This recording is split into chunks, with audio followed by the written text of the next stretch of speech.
আমার ভাইয়েরা, আমার বন্ধুগণ, ঈমান এনেছি আমরা, কিন্তু ঈমান নিয়ে আমাকে শেষ পর্যন্ত টিকে থাকতে হবে। পরীক্ষা চলে আসবে, অত্যাচার চলে আসবে, নিপীড়ন চলে আসবে, জুলুম চলে আসবে। যেথায় যে অবস্থায় থাকি না কেন ঈমানকে লালন করতে হবে। একজন মহিলার কথা মনে হয়ে গেছে এই মুহূর্তে। একজন মহিলা, আল্লাহ তাআলা যে মহিলার কথা কোরআনে উল্লেখ করেছেন, ইমরাতা ফিরাউন, আসিয়া আলাইহিস সালাতু ওয়াস সালাম। এই দুনিয়াতে তার কি সম্মানের অভাব ছিল। ফেরাউনের মতো একজন ব্যক্তির সেই স্ত্রী মিসেস ফেরাউন, তিনি ফার্স্ট লেডি, তিনি সামাজিক মর্যাদা, রাজনৈতিক মর্যাদা, রাষ্ট্রীয় মর্যাদা, সম্মান, যশ, খ্যাতি সব তিনি দুনিয়াতে পেয়েছিলেন। কিন্তু তার সামনে যখন তাওহীদের দাওয়াত চলে এসেছে, সঙ্গে সঙ্গে তিনি পড়ে নিয়েছেন লা ইলাহা ইল্লাল্লাহু মুসা কালিমুল্লাহ। কালিমা গ্রহণ করার সঙ্গে সঙ্গে ফেরাউন বলেছিল, ও আমার আসিয়া, আমি তোমার কোনো সম্মানে ঘাটতি করলাম না, মর্যাদায় ঘাটতি করলাম না, তুমি আমার সঙ্গে এমন একটা বড় আঘাত তুমি আমাকে দিয়ে ফেললে, তুমি মুসার ধর্ম গ্রহণ করলে।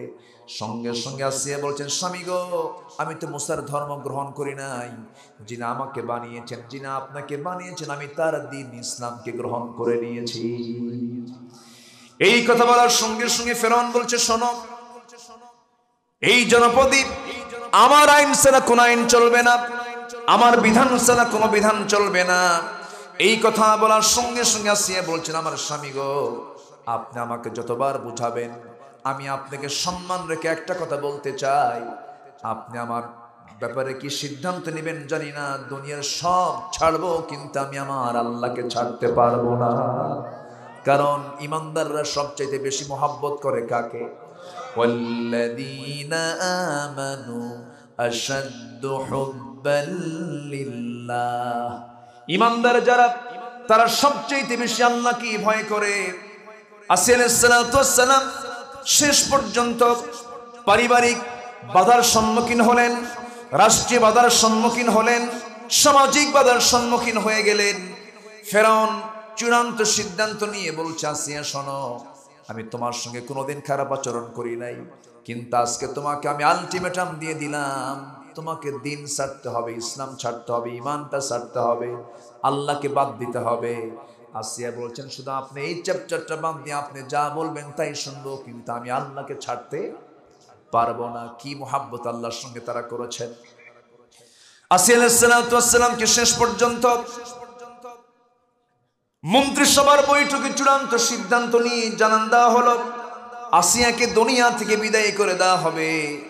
সর্বশেষ যখন বলা হলো, আসিয়া, তোমাকে আমরা দুনিয়া থেকে বিদায় করে দেব, আসিয়া বলছেন, আমার স্বামী, আমি আপনাকে একটা চূড়ান্ত কথা বলছি, আপনি শুনে নেন। আমার প্রতি অত্যাচার যত বাড়বে, আমার ঈমান তত মজবুত হয়ে যাবে। আহা, আমার মা, আমার আলোচনা যারা শুনছেন, একটু কান লাগিয়ে শোনেন, একটু মনোযোগ দিয়ে শোনার চেষ্টা করেন। এই সমস্ত নারীর দৃষ্টান্ত আল্লাহ তাআলা এমনি কোরআনে উল্লেখ করেন নাই, এবং তার দোয়াটা পর্যন্ত কোরআনে উল্লেখ করে দিয়েছেন। আসিয়া আলাইহিস সালাতু ওয়াস সালামের সামনে যখন জল্লাদ হাজির হয়ে গেল, আসিয়াকে বলা হচ্ছে, শেষবারের মতো আসিয়া, তোমার সম্মান, তোমার পরিবেশ সব ঠিকঠাক ছিল, তুমি কি করবে বলো। আসিয়া বলছেন, তোমরা আমাকে কি করবে জানি না, আমার নাকের মধ্যে আমি জান্নাতের ঘ্রাণ পেতেছি।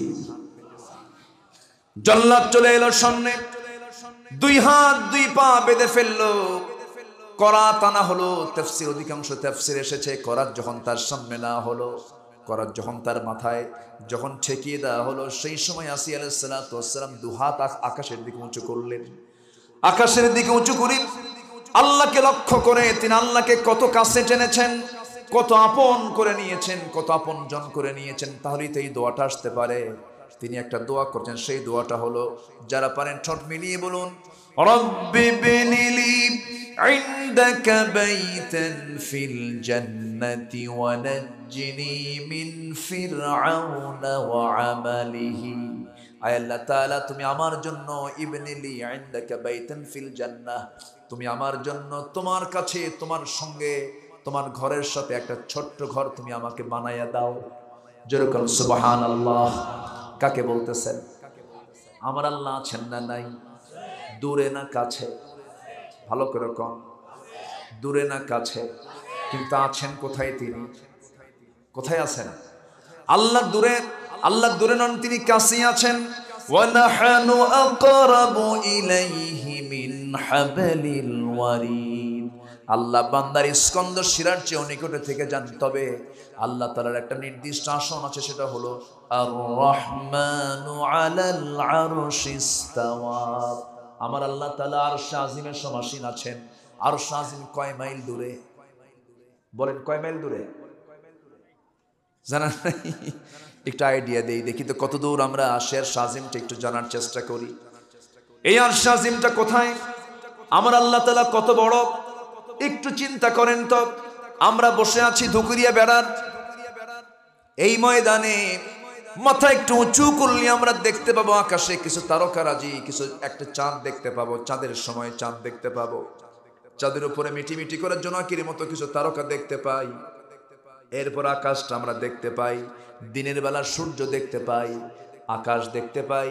কিন্তু এই পর্যন্ত আমাদের দেখা শেষ, আর তো দেখতে পাই না। যে সূর্য আমরা দিনের বেলা দেখতে পাই 50 কোটি 10 লক্ষ বর্গ মাইলের, এরকম দুনিয়া 13 লক্ষ যোগ করলে একটা সূর্যের সমান হবে। যেরকম সুবহানাল্লাহ। ওই সূর্য আলো দিয়ে যাচ্ছি, ওই সূর্যের চেয়েও আবার রাতের বেলা জোনাকির মতো মিটি মিটি করে জ্বলা যে তারকাগুলো আছে, সেই তারকাগুলো সূর্যের চাইতে 1 গুণ 2 গুণ বড় নয়। ব্যাটেল জুইস নামে একটা তারকা আছে, সূর্যের চাইতে 33 কোটি গুণ বড়। একটু আস্তে কর সুবহানাল্লাহ। তারকা মনে হয় ছোট হয়ে গেছে। কত কোটি গুণ? ছোটবেলায় যখন ওয়াজ শুনতাম, হুজুররা বলতেন সর্বনিম্ন যে জান্নাত দেওয়া হবে তার জন্য হবে 10টা পৃথিবীর মতো একটা জান্নাত। মনে মনে চিন্তা করতাম, আব্বাকে ডাক দিয়ে বলতাম, আব্বা শোনো, হুজুর কি কয়? 10টা পৃথিবীর মতো একটা জান্নাত, এত জায়গা আল্লাহ পাবে কই? কিন্তু বড় হয়ে দেখি আল্লাহর জায়গার কোনো অভাব নাই। যেরকম সুবহানাল্লাহ। কি বিশাল মহাশূন্য, কি বিশাল মহাশূন্য। একটা তারকা যদি সূর্যের চাইতে 33 কোটি গুণ বড় হয়, আবার সূর্যটাই 50 কোটি 10 লক্ষ বর্গ মাইলের চেয়েও 13 লক্ষ গুণ বড় হলো সূর্য। ওই ব্যাটেল জুইসটা 33 কোটি গুণ বড়। এরকম করে battle juice, Proxima Centauri, supernova, আড্রা, এই তারকাগুলো আছে মহাশূন্যে ঝুলানো। নির্দিষ্ট কক্ষপথে পরিভ্রমণ করছে। চাঁদের দেশে মানুষ সফর করেছে, মঙ্গল গ্রহে ফ্ল্যাট কিনছে। মানুষ কিনছে না ফ্ল্যাট? পজিশন কিনেছে। যদি কোনো বান্দা চিন্তা করে চাঁদের দেশে গেলাম, মঙ্গল গ্রহে ঘুরে আসলাম, একটু নক্ষত্রের দেশে যাব, তারকার দেশে যাব, পৃথিবী থেকে সবচেয়ে কাছের যে তারকার দেশ সেটা হলো প্রক্সিমা সেন্টারাই। সেই প্রক্সিমা সেন্টারে যদি কেউ যেতে চায়, এই দুনিয়ার এখন বর্তমান দুনিয়ার সবচেয়ে দ্রুতগামী যানবাহন হলো অ্যাপোলো 11। অ্যাপোলো 11-এর প্রতি ঘন্টার গতি হলো 39,000 কিলোমিটার। কত হাজার কিলোমিটার? 39,000 kilometre per hour. প্রতি ঘন্টায় 39,000 কিলোমিটার বেগে যদি ওই অ্যাপোলো 11-এ চড়ে যদি প্রক্সিমা সেন্টারাই নামক পৃথিবীর সবচেয়ে নিকটবর্তী তারকার দেশে যেতে চায়, তার সময় লেগে যাবে 1,15,000 বছর মাত্র। যাবেন কারা কারা? হাত তোলেন। কি মাথা কি খেলতেছে? ব্রেন খেলে? ব্রেন তো শেষ। থুম্মা রাজি'আল বাসারা কাররাতাইন ইয়ানকালিবু ইলাইকাল বাসারু খাসিআও ওয়া হুয়া হাসিব। তোমার চক্ষু ক্লান্ত হয়ে ফিরে আসবি। বাঁচবো আমি 100 বছর, 80 বছর, 70 বছর। শুধু কাছের তারকার দেশে যেতে সময় লাগতেছে অ্যাপোলো 11-এ চড়ে 1,15,000 বছর। তাহলে আমার আল্লাহ তাআলার শাজিমটা আরো কত দূরে? এ তো গেল মহাশূন্যের কথা। একটা গ্যালাক্সির মধ্যে একটা দুইটা তারকা নয়, 50 বিলিয়ন তারকা আল্লাহ তাআলা একটা গ্যালাক্সির মধ্যে রেখেছেন। 1 বিলিয়ন সমান হলো 100 কোটি। 1 বিলিয়ন মানে কি? 100 কোটি। 50 বিলিয়ন তারকা একটা গ্যালাক্সির মধ্যে। অসংখ্য গ্যালাক্সি আল্লাহ তাআলা মহাশূন্যে ঝুলায় রেখেছেন। সেই মহাশূন্যের উপরে বিশাল বড় আকাশ। এই আকাশের উপরে আছে হলো মহাশূন্য। এরপরে আছে আরেকটা আকাশ, এরপরে মহাশূন্য, আরেকটা আকাশ, এরপরে মহাশূন্য, এরপরে আরেকটা আকাশ, 7টা আকাশ। এরপরে হচ্ছে আমার আল্লাহ তাআলার আরশে আজিম। সে আরশে আজিমে তিনি সমাসীন আছেন। আল্লাহ বলছেন, বান্দারে এই আরশে আজিমে আমি সমাসীন আছি, আমি তোকে জান্নাত দিলে পরে আমার প্রতিবেশী বানায় নেব, যেমন করে আসিয়াকে বানায় দিয়েছি। আসিয়া বলছেন, আল্লাহ রব্বি বিনিলি ইনদাকা বাইতান ফিল জান্নাহ, আয় আল্লাহ তাআলা তুমি আমার জন্য একটা ঘর দিবা, বেশি ঘর না, কিন্তু সেই ঘরটা আমি হওয়া চাই আল্লাহ তোমার ঘরের সঙ্গে, তোমার ঘরের দেওয়ালের সাথে। জোরে করুন সুবহানাল্লাহ। আল্লাহকে কত কাছে টেনেছেন আসিয়া, এরকম করে তিনি দোয়া করেছেন। এই জন্য আমরা সবচেয়ে কাছে টানবো কাকে? আসতে বলবেন না কাকে? যে আল্লাহকে কাছে টানবে সে কি নামাজ কখনো নষ্ট করতে পারে নাকি? ফজরে ঠান্ডা লাগে, ওই ঠান্ডার মধ্যে কার মহব্বতে উঠবে বান্দা? আসতে বলবেন না কার মহব্বতে? আল্লাহর মহব্বত উঠে যাবে। যখন কোনো বান্দা নামাজের জন্য আস্তে করে নিয়ত করে ঘুম থেকে উঠে, ওযু বানায় নাই, ওযুর মধ্য দিয়ে তার অঙ্গ প্রত্যঙ্গের সমস্ত সগীরা গুনাহগুলো মাফ হয়ে যায়। বান্দা যখন সুন্দর করে হেঁটে হেঁটে যখন মসজিদের দিকে রওনা দেয়, প্রত্যেকটা কদমে 10টা করে নেকি তার আমলনামায় শুরু হয়ে যায়। বান্দা যখন মসজিদে হেঁটে হেঁটে আসে, ফজরের সময় যখন চলে আসে, ইমাম মুয়াজ্জিন সাহেব বলতেছে, হাইয়া আলাস সালাহ, হাইয়া আলাল ফালাহ, নামাজের দিকে আসো, কল্যাণের দিকে আসো। নামাজের মধ্যে কল্যাণ আছে না নাই? দুনিয়ার কল্যাণও আছে না নাই? স্বাস্থ্যের কল্যাণ আছে না নাই? স্বাস্থ্যের উপকারিতা আছে না নাই? ডায়াবেটিস হলে মানুষ হাঁটে কোন সময়? কোন সময় হাঁটে? সকালবেলা হাঁটে। এরপরে বান্দা যখন নামাজে দাঁড়ায়, বান্দা সুস্থ হয়ে যাবে। এই জন্য আল্লাহ তাআলা নামাজ দিয়েছেন। বর্তমান দুনিয়ার সবচেয়ে একজন বড় ডাক্তার, হিন্দু ভদ্রলোক, ডাক্তার দেবী শেঠি। দেবী শেঠির নাম শুনছেন কিনা জানি না। বড় একজন ডাক্তার দেবী শেঠি, গোটা পৃথিবীর ওয়ার্ল্ড ফেমাস একজন ডাক্তার দেবী শেঠি। তিনি বললেন, একদিন তার স্ট্যাটাসে বলেছেন, আমি গোটা দুনিয়ার বিভিন্ন জাতির ব্রেন এবং হার্ট আমি গবেষণা করে দেখেছি, আমি চেক করে দেখেছি। হিন্দুর দেখেছি, মুসলমানের দেখেছি, বৌদ্ধর দেখেছি, খ্রিস্টানের দেখেছি, ইহুদির দেখেছি, কিন্তু আমি লক্ষ্য করে দেখেছি পৃথিবীর মধ্যে সবচেয়ে সুস্থ ব্রেন এবং সুস্থ হার্ট হলো যে মুসলমান 5 ওয়াক্ত নামাজ পড়ে। জোরে কোন সুবহানাল্লাহ। যখন কোনো বান্দা যখন সেজদায় চলে যায়, সেজদায় যাওয়ার সঙ্গে সঙ্গে তার ব্রেনের ভিতরে থাকা সূক্ষ্ম সূক্ষ্ম নার্ভগুলো, যেগুলো সক্রিয় না থেকে নিষ্ক্রিয় থেকে যায়, বান্দা যখন সেজদায় যায় তখন রক্তের চাপটা বেড়ে যায়। নিষ্ক্রিয় রগগুলো, ভেইনগুলো সঙ্গে সঙ্গে সক্রিয় হয়ে যায়। হার্টের জীবনের শক্তিটা বেড়ে যায়। যে ব্যক্তি 5 ওয়াক্ত নামাজ বা জামাতের সঙ্গে পড়বে, হার্টের মতো, ব্রেনের মতো জটিল জটিল রোগ থেকে আল্লাহ তাআলা তাকে হেফাজত করবেন। যেরকম সুবহানাল্লাহ। নামাজের মধ্যে কল্যাণ আছে না নাই? আমার বন্ধুগণ, আল্লাহ চান না বান্দা অসুস্থ হয়ে যাক, কারণ আল্লাহ তাআলা বান্দাকে সুস্থই দেখতে চান, ইমানের সুস্থতা, দেহের সুস্থতা। কিন্তু আমরা তো নিজেরা অসুস্থ হয়ে যাই, কেননা আমরা নামাজ কেন্দ্রিক জীবন তো আমরা গড়ি না। কাজের অধীনে নামাজ না নামাজের অধীনে কাজ? বলেন, কাজের অধীনে নামাজ না নামাজের অধীনে কাজ? নামাজের অধীনে। কিন্তু আজকে সমাজ চলছে কিসের অধীনে? কাজের অধীনে। এই ভাই জান কেন? এই যে সমস্যা, অসুবিধা, দোয়া করে দিই। হ্যাঁ, আলোচনা চালাবো। ভাবতেছি যে আপনারা ঘুমাচ্ছেন কিনা, শুনতেছেন তো? বলি আলহামদুলিল্লাহ। 9টায় উঠায় দিলে, 9:30 10টার মধ্যে উঠায় দিলে একটু ভালো হতো। আমার দিকে তাকান। তাহলে আজকে আমার সাবজেক্ট হচ্ছে ভালোবাসা। 1 নম্বর ভালোবাসা হবে কার সাথে? নামাজ বাদ দিয়া। সবাই কি নামাজ পড়তে রাজি আছেন? 5 ওয়াক্ত নামাজ পড়তে রাজি আছেন কারে? জোরে বলি ইয়া আল্লাহ। আরো জোরে বলি ইয়া আল্লাহ।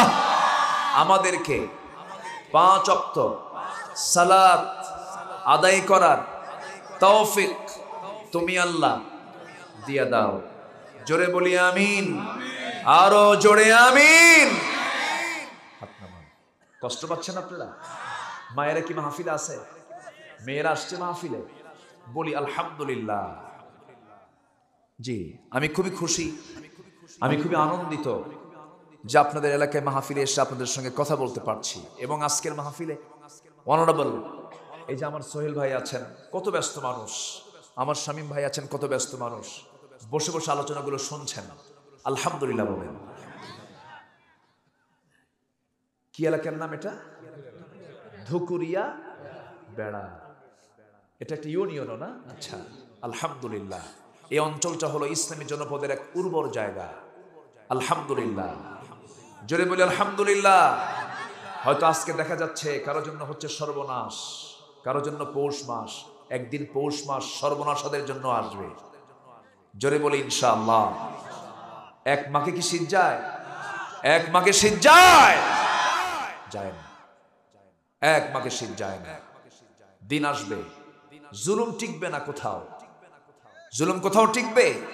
কোথাও টিকবে না। গোটা দুনিয়াতে, গোটা দুনিয়া জুড়েই আজকে জুলুম নির্যাতন চলছে। কাবার ইমাম সিনেমার বিরুদ্ধে, অশ্লীল কনসার্টের বিরুদ্ধে কথা বলেছেন, সেখানে জালিম শাসকরা জেলখানায় তাকে ঢুকিয়ে দিয়ে 10 বছরের সাজা তাকে দিয়ে দিয়েছে। কোথায় যাবেন? দেশে দেশে এই জুলুমতন্ত্রগুলো চলছে। ঈমান আপনি টিকে রাখতে গেলে বিপদ আসবেই, মুসিবত আসবেই, এটাই হলো স্বাভাবিক। জান্নাত পেতে হলে পরীক্ষা আছে না নাই? বিনা পরীক্ষায় জান্নাত পাওয়া যাবে? 4 জন ইমামের কোন ইমামের মৃত্যু সঠিকভাবে হয় নাই। সঠিকভাবে মানে কি? বাড়িতে হয় না, স্বাভাবিকভাবে হয় নাই। আমি কথাটা বলতে আমার স্লিপিং হয়ে গেছে। স্বাভাবিক মৃত্যু তাদের হয় নাই। আবু হানিফার মৃত্যু হয়ে গেছে জেলখানার ভিতরে। 8 বছর জেল খেটেছেন তিনি। কত বছর? তাকে জেলখানায় রেখেছে কাফেররা, মুশরিকরা, জালিমরা। সেই জালিমরা আছে না নাই? প্রস্তাব দেওয়া হলো, আবু হানিফা তোমাকে চিফ জাস্টিস বানাবো, প্রধান বিচারপতি বানাবো। তিনি বললেন, তুমি তো জালিম, তুমি জালিমের অধীনে আমি কি বিচার করব? তোমার অধীনে আমার বিচারপতি হওয়ার দরকার নাই। প্রস্তাবটাকে প্রত্যাখ্যান করলেন। ফলাফল হলো তাকে জেলখানায় ঢুকালো। জেলখানায় তাকে ঢুকালো হলো, ঠিক আছে, ভালো কথা। তার মাকে ধরে আনা হলো, বৃদ্ধা মাকে। বৃদ্ধা মাকে ধরে এনে বৃদ্ধা মার চোখের সামনে সন্তানকে পিটালে মায়ের কি ভালো লাগে? মায়ের কি কলিজায় টান লাগে না? লাগে।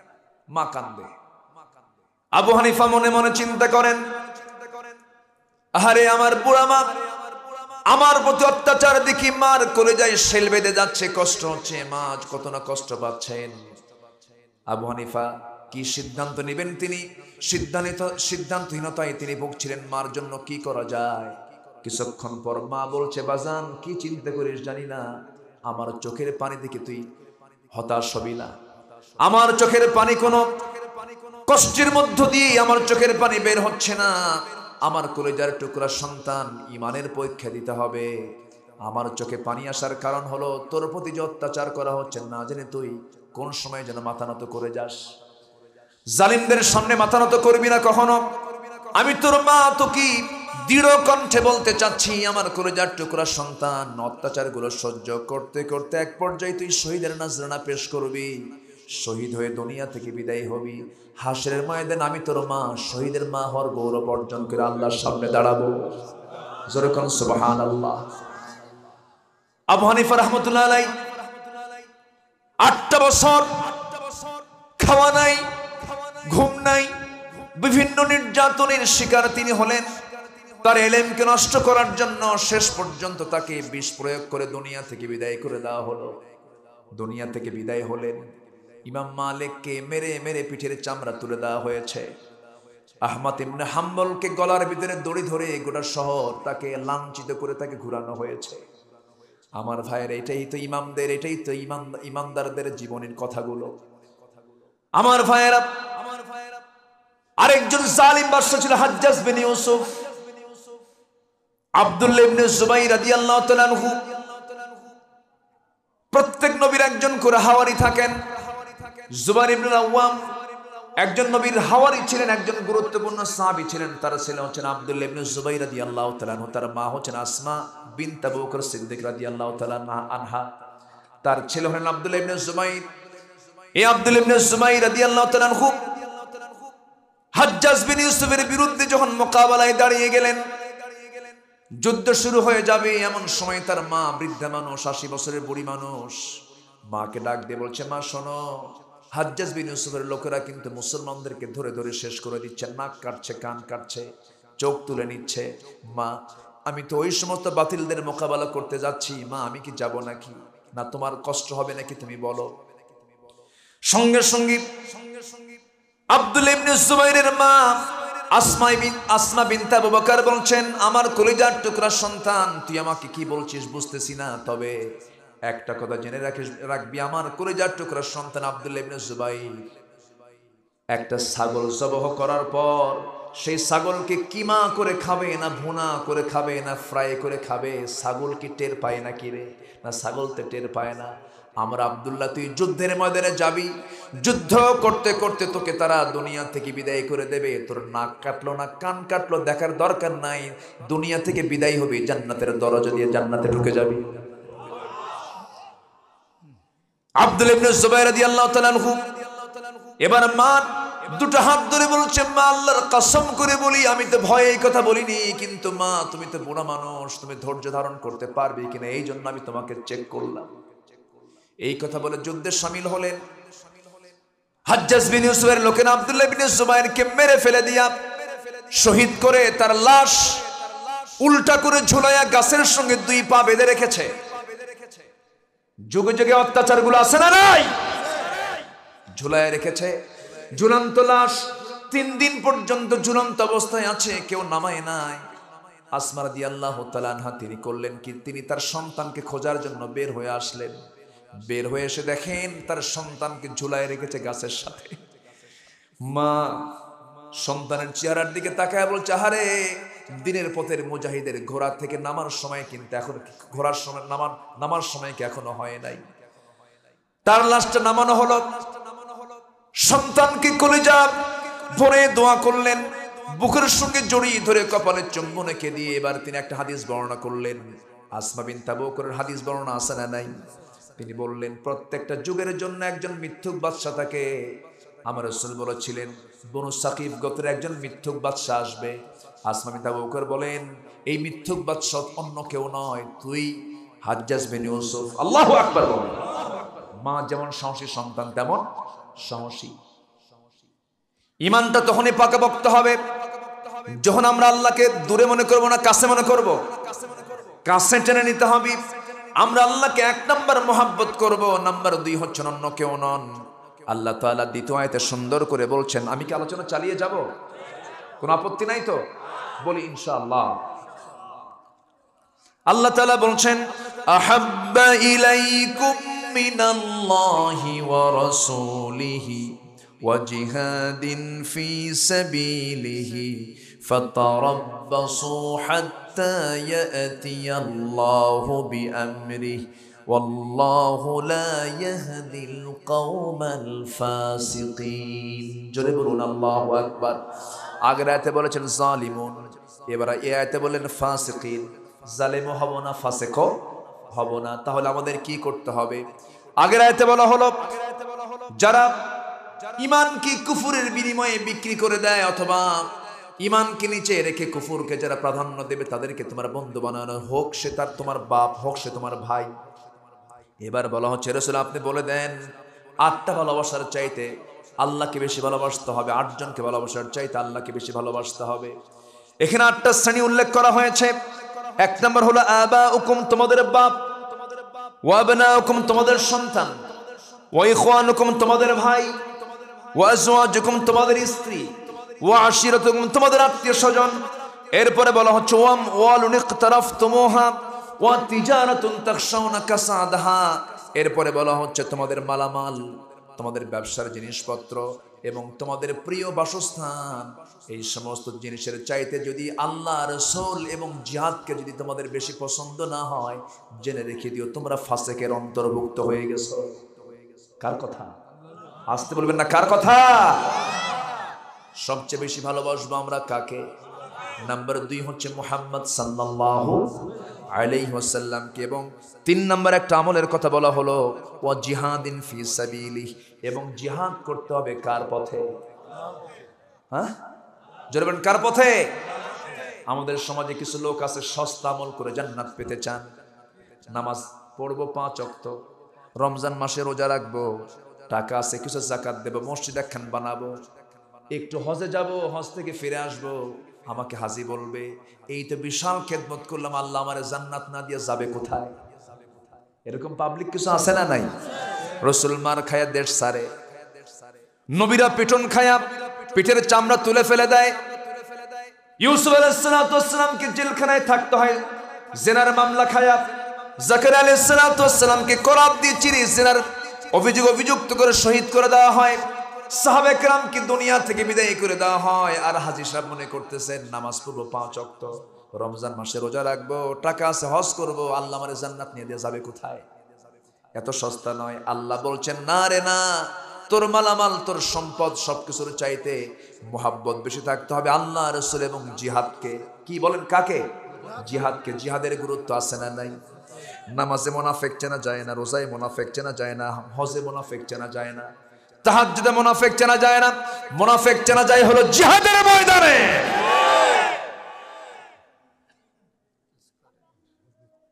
কষ্ট হচ্ছে আপনাদের? আর একটু সময় আমি কথা বলবো, হ্যাঁ? কোন আপত্তি? বলি আলহামদুলিল্লাহ। আমি এক চুল পরিমাণ ঘামি নাই, জানেন? আমি ঘামি নাই মানে প্রমাণ হচ্ছে ব্যাপক ঠান্ডা।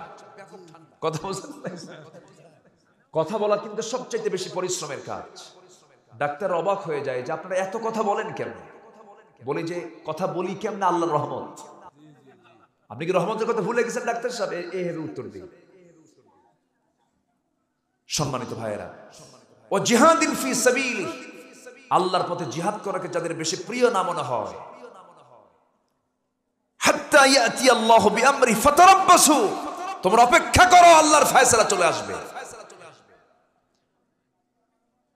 সম্মানিত ভাইয়েরা, ছোট্ট একটা প্রেক্ষাপট মনে পড়লো আমার নবীজি মদিনার 10 বছরের যুদ্ধ করেছেন 86টা, 27টি যুদ্ধের নেতৃত্ব তিনি দিয়েছেন।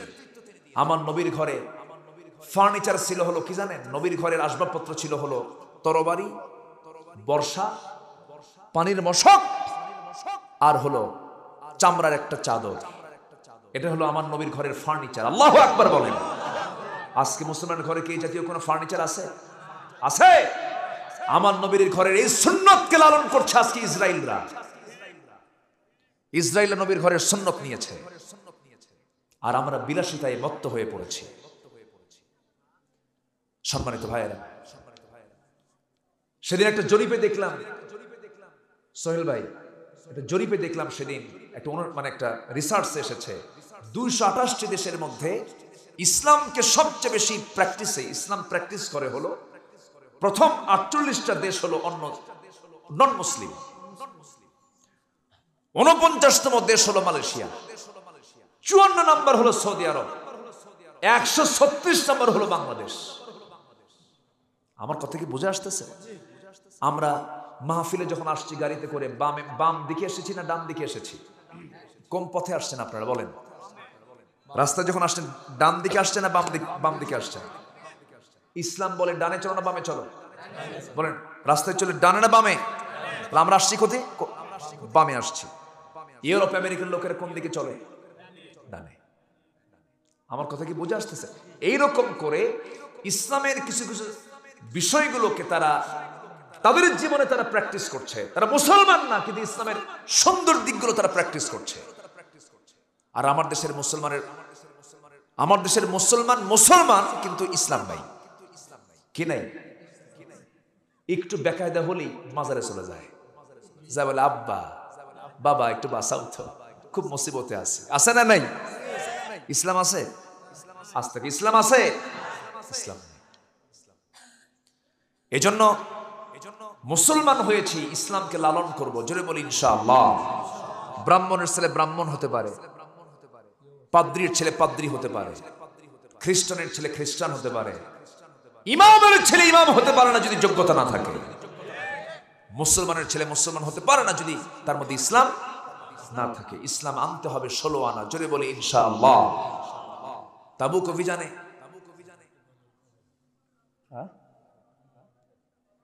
ছোট্ট একটা গজল বলবো আবার? এর মধ্যে আবার কেমন গজল বলবো? আচ্ছা ঠিক আছে, দেখি। আচ্ছা দেখা যাক, তাহলে দোয়া করে দিয়ে আসেন।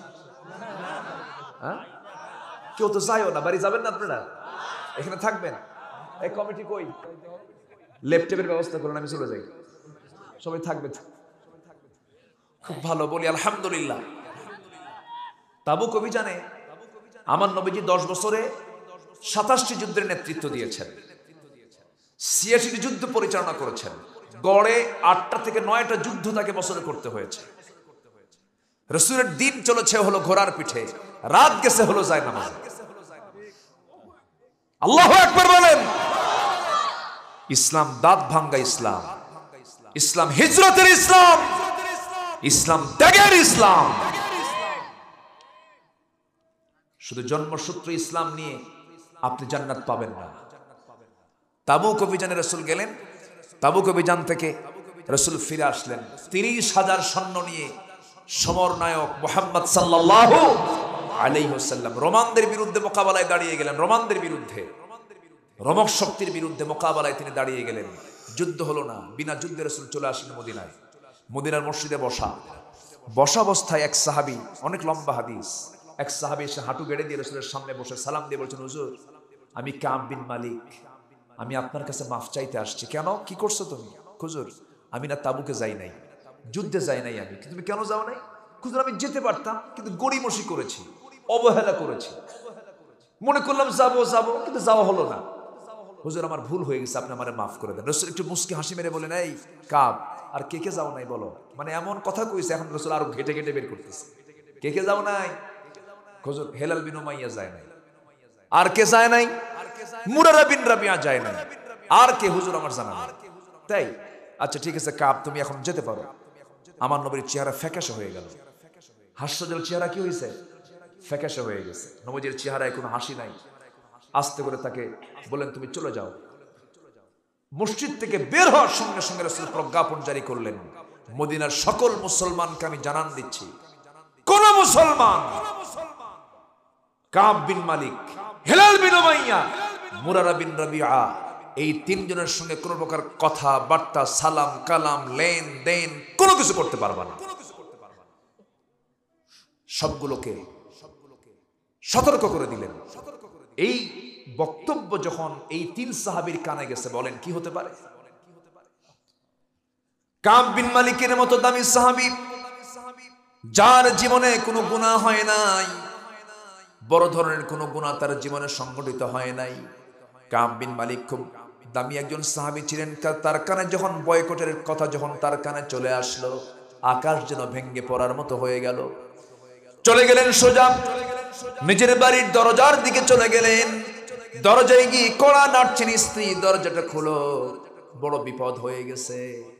দরজার কাছে সেই স্ত্রী বলছেন, স্বামী গো আপনার ঘর, আপনার দরজা খুলবো না কেন? অবশ্যই খুলবো, কিন্তু সংবাদ তো আমার কানেও আসছে। কোনো কথা নাই, দরজা খুলবো ঠিক, কিন্তু সামনের দরজা খুলে দিয়ে আপনাকে ঘরের মধ্যে ঢুকায় দিয়া পিছনের দরজা দিয়ে আমি ঘর থেকে বের হব, কারণ রাসূল যাকে বয়কট করেছেন আমিও তাকে বয়কট করতে বাধ্য হচ্ছি। আমার ভাইয়েরা, সকল সম্পর্ক হচ্ছে কার সাথে? সকল সম্পর্ক আল্লাহর সাথে, নবীর সাথে জড়িত। দরজার খুলতে মানা করলেন না, স্ত্রী দরজা খোলার দরকার নাই। নিজের বাড়িতে ঢুকতে পারলেন না। নিজের বাড়ির দরজার সামনে থেকে ঘুরে এসে আবার তিনি ব্যাক করে যাচ্ছিলেন। এমন সময় ছোট্ট 2টা বাচ্চা, 9 বছর 11 বছর বয়সের বাচ্চা, ছোট্ট 2টা বাচ্চাকে ডাক দিয়ে বলছে, আমার কলিজার টুকরা সন্তান রে, দিকে আদর করি। সন্তান 2টা বলতেছেন, না না যাব না, রাসূল তোমাকে বয়কট করেছেন, তোমার সঙ্গে আমরা কথা বলবো না। আল্লাহু আকবার বলেন। হেলাল বিন উমাইয়া রাদিয়াল্লাহু তাআলা আনহু 70 বছরের বুড়া মানুষ, 70 বছরের বুড়া মানুষ, মাযুর মানুষ। নবীজি তাকেও বয়কট করেছেন। হেলাল বিন উমাইয়ার কানে যখন সংবাদটা চলে গেছে, সঙ্গে সঙ্গে করলেন কি, ঘরের ভিতরে থাকা একটা শক্ত দড়ি হাতের মধ্যে নিয়ে, বুড়া মানুষ, চামড়াগুলো কুচকে কুচকে গেছে, বুড়া মানুষ, নবীর চাইতে বয়সে বড়, 70 বছর বয়স, চলে গেছেন মদিনার মসজিদের সামনে গিয়া খুঁটির সাথে দড়িটা বেঁধে ফেলে নিজের 2 হাত নিজের হাতে স্বেচ্ছায় বেঁধে ফেলে বলছেন, হেলাল রে, তোর মতো বড় আসামি দুনিয়াতে আর নাই। রাসূল তোর বিরুদ্ধে বয়কটের ডাক দিয়েছে, তোর মতো বড় আসামি আর কে থাকতে পারে রে। এই জন্য নিজে স্বেচ্ছায় হাত বেঁধে মদিনার মসজিদের সামনে আমি দাঁড়ায় গেলাম। যতক্ষণ না মাফ না হবে সেজদায় পড়ে পড়ে কান্দে, সাহাবীদেরকে সালাম দেয়, কেউ সালামের জবাব দেয় না। বুকটা খান খান হয়ে যায়, কোনো কথা নাই, আওয়াজ নাই, কারো কোনো কথাবার্তা নাই। এইরকম করে 40টা দিন যখন পার হয়ে গেল, পার হয়ে যাওয়ার সঙ্গে সঙ্গে দেখা গেল হঠাৎ করে আমার নবীজির চেহারা সুন্দর হয়ে গেছে, হাস্যোজ্জ্বল হয়ে গেছে। ওমর ফারুক বলছেন, ইয়া রাসূলুল্লাহ, আপনি হঠাৎ করে হাস্যোজ্জ্বল চেহারা নিয়ে হাসতেছেন কেন, কি হয়েছে? এবার তিনি বলছেন, ওমর রে, আমি কাব বিন মালিককে মাফ করে নাই, কিন্তু আল্লাহ তাআলা তাদের তওবা কবুল করে নিয়েছেন। যেরকম সুবহানাল্লাহ। এই 3 সাহাবীর নামাজের কোনো অভাব ছিল? দান সদকার অভাব ছিল? জিকির আজকারের অভাব ছিল? শুধুমাত্র গড়িমসি করেছেন, একটু অবহেলা করেছেন, একটু চিন্তা করেছেন যাব যাই নাই। এতটুকু অবহেলা করার কারণে রাসূল তাকে বয়কট করেছেন। তওবা করেছেন, আল্লাহ মাফ করেন না? তওবা করেছেন, সেজদা দিয়েছেন, আল্লাহ আর ভুল হবে না, আল্লাহ মাফ করে দাও। ওয়া আলা সালাসাতিল্লাযিনা খুল্লিফু, ওই 3 ব্যক্তি যারা পিছে পড়েছিল, যারা যায় নাই, হে রাসূল আমি তাদের তওবার অনুশোচনাটা বুঝেছি, ওদের যে ভুল হয়েছিল সেই ভুলের জন্য তারা ক্ষমা চেয়েছে, আমি আল্লাহ তাদেরকে ক্ষমা করে দিলাম। কিন্তু এই ইতিহাসের মধ্যে শিক্ষা আছে না নাই? আসতে বলবেন না, আছে না নাই? ওয়া জিহাদিন ফি সাবিলিহ, যারা আল্লাহ রাস্তায় জিহাদকে বেশি প্রাধান্য দেয় না, ওই বাবা ভাই সন্তানাদি পরিবার পরিজন বাসস্থান ও মাসাকিন তারদাউনাহা, ব্যবসার মালামাল, এগুলোর চাইতে যারা জিহাদকে প্রাধান্য দেয় না, আল্লাহকে প্রাধান্য দেয় না, রাসূলকে প্রাধান্য দেয় না, অপেক্ষা করো, আল্লাহর ফয়সালা আসবে তোমাদের উপরে। এই সাবধানতা কে দিয়েছেন? আল্লাহ দিয়েছেন। আল্লাহ, এবং আল্লাহ তাদেরকে ইঙ্গিত দিয়ে বলেছেন এরাই হলো ফাসিক। এরা কি? ফাসিক। আসুন আসুন আমরা আল্লাহকে এবং রাসূলকে এবং আল্লাহ রাসূলের যে আনিত দিন বিধান জমিনে কায়েমের সংগ্রামে আমরা সবাই শামিল হই। এ আহ্বান সবাইকে আমি রাখছি। আমি আর কথা বাড়াতে পারছি না। আমার তো এক রাত না, আমার তো সব রাত, সব জায়গায় যেতে হয় কম বেশি। আগামীকালকে দিনের বেলা সকাল 11টায় মাহফিল আছে, অনেক দূর, বেশি দূরে না, মাত্র কিশোরগঞ্জ। কি কথা কি বুঝতেছেন? তো এখন বিষয়টা হলো যে আমি আর সময়টাকে এক্সটেন্ড করতে পারছি না। আসুন আমরা দোয়ার দিকে যাবো। কে ওঠে? এই বসেন। ধমক দিলাম নাকি? একটু বসেন না। এই ধমকের মধ্যে কিন্তু মধু আছে, রাগ করবেন না। আমি এটা মোহাব্বতের ধমক দিয়েছি। বাচ্চা ওষুধ খেতে চায় না, মা কি করে? ধমক দেয় না? যদি না খেতে চাই ওষুধ, তখন কি করে? হাত পা বাইন্দা শক্ত করে ধইরা মুখের মধ্যে নখ খা, খাবি না কেন? কিন্তু এর মধ্যে একটা মোহাব্বত আছে না নাই? আচ্ছা, এই জন্য আমি সবাইকে একটু উদাত্ত আহ্বান জানাবো যে দোয়াটা করেই যাই আমরা, একসঙ্গে আমরা দোয়া করে যাব। তার আগে থামেন, তার আগে মাহফিল কমিটি আমার কাছে একটু আবদার করেছেন। ওনারা আমাকে বলেছেন আপনি আগেই বলবেন না, আমি বলছেন না আমি আগে বলবো না। যারা শ্রোতা আসছেন তারা যেন ঘাবড়ে না যান, তারা যেন ঠিক মতো শুনতে পান কথাগুলো। শেষের দিকে এসে আমি আপনাদের কাছে একটু আরজ করব। কমিটির প্রস্তাবটা আমি দিতে যাচ্ছি, সেটা হলো এই মাহফিলটার জন্য সবাইকে একটু অংশগ্রহণ করবেন না ইনশাআল্লাহ? সবাইকে একটু অংশগ্রহণ করবেন না? যার কাছে যা কিছু আছে, যদি কিছু না থাকে, যদি বিড়ি থাকে বিড়িও দিবেন।